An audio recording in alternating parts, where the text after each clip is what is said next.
సిద్ధులు నిర్మించినటువంటి కోన భైరవ కోన సిద్ధి పొందేదానికి అనువైనటువంటి మార్గం భైరవ కోన క్షేత్రంలో ఉంది. మీరు అడుగుతున్నారు మనము సుమారు ఎట్లా దీని యొక్క విశేషాలు ఏమిటంటే ఇప్పుడు చెప్పుకున్నాం కదా మనం ఈ 14 మంది శిల్పులు సుమారు 40 నుంచి 50 సంవత్సరాలు కష్టపడ్డారట ఈ దేవాలయాలు గుహాలయ సంవత్సరాలు.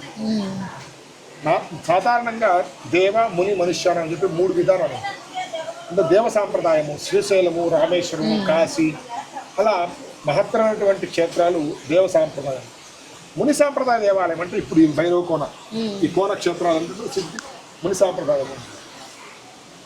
తర్వాత మనుష్యానం అంటే మనకు నదీ తీరంలో కానీ గ్రామంలో కానీ మనం నిర్మాణం చేసుకుంటాం అది మనుష్యానం.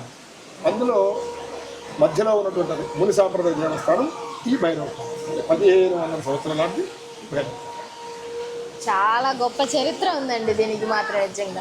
కానీ ఇక్కడ ఇంకొక విషయము, ఇక్కడ ఒక వేప చెట్టు ఒక కాకి గోడ వాళ్ళదు, ఇక్కడ ఒక దాని గురించి ఇంకేమన్నా? అక్కడ వేప చెట్టుకు లక్ష్మీదేవి ఉన్నారు. వేప చెట్టు లక్ష్మీదేవి, రావి చెట్టును నారాయణుడిగా పూజిస్తారు.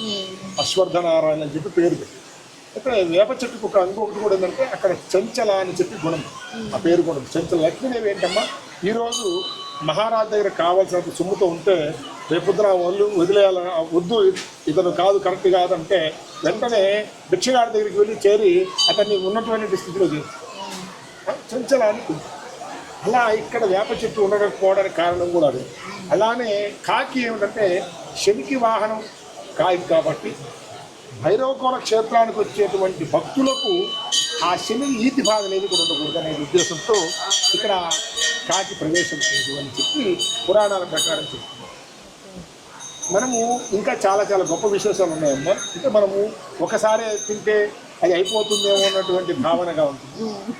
కొద్దిగా లోభిలాగా కొద్దిగా తినడానికి ప్రయత్నం చేస్తాం. కానీ చాలా విలువైన క్షణం ఈ టైం మాకు మీరు అందించడం మాత్రం నిజంగా గొప్ప విషయం.